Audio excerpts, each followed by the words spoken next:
I wanted to do my top tips for how to get your book stocked in a high street bookshop. Now, this is quite difficult for an author that doesn't know how to approach a bookshop, and it can be a little bit difficult, one, to get it on the shelf, and two, not to get exploited in the bookshop deal. So I wanted to give you my top tips for the whole process. Number one, I'd say you need to email or arrange an appointment. What they won't appreciate is if you turn up unannounced.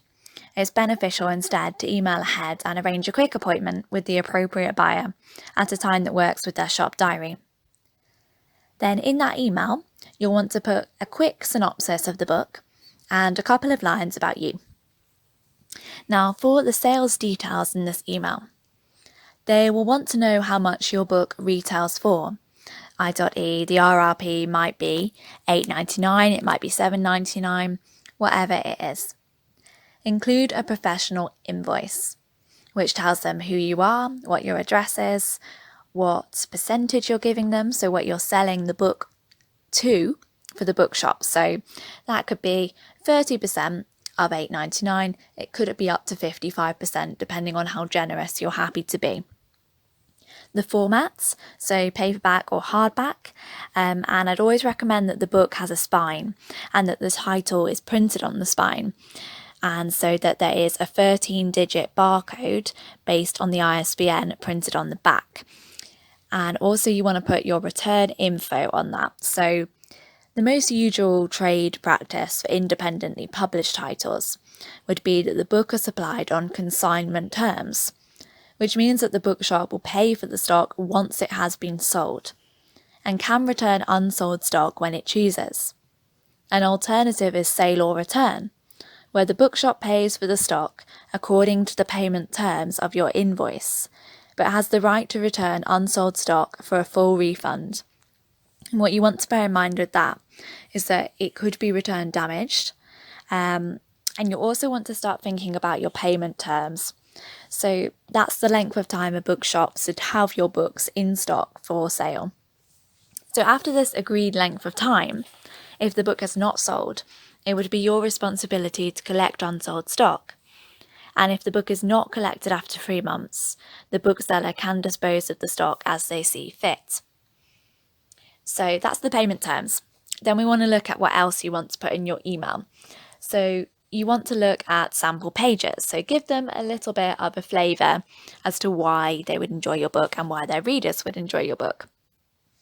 I think it's also great if you can tell them why you think the book would sell in their bookshop and who the competitor or comparable authors are in your eyes.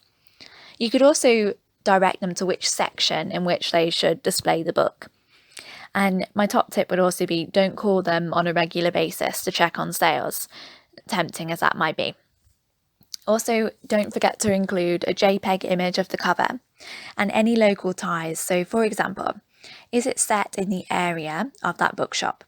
Or did you go to school around the corner? Or you might have some local publicity lined up in the pipeline, such as features or interviews or extracts in the local media. And that can have real value in improving the bookshop's local sales, so it's more likely they'd pick you up.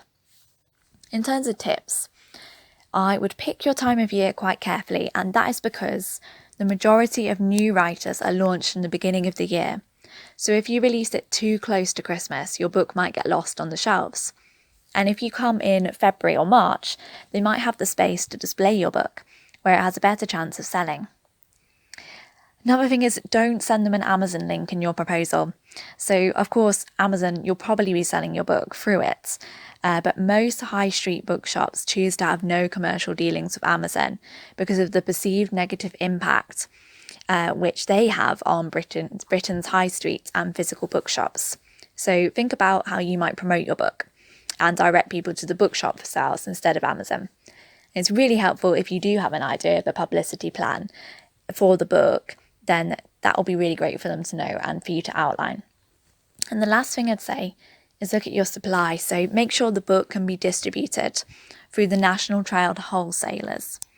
And the National Trade Wholesalers are Gardners, www.gardners.com, or Bertram's, www.bertrams.com. and make sure they can be purchased at a standard trade discount with returns. If you're in the Republic of Ireland, I would use either Eason's, www.easons.com, or Argosy, www.argosybooks.ie. And you could also contact your printer because they might be able to help you distribute your book through the wholesalers mentioned above. And some will take care of this on your behalf. For example, a traditional book printer like Clay's will warehouse copies of your book and then distribute them when sales orders come in.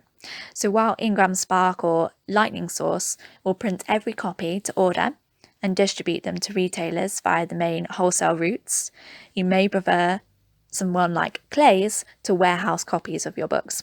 So it's completely up to you. There are a few supply options to go down, and all of them are really helpful with getting your book into high street bookshops. I really hope that's been useful. It's been something which you sort of learn as you go along. I hope that you do get your book shopped in your local bookshop.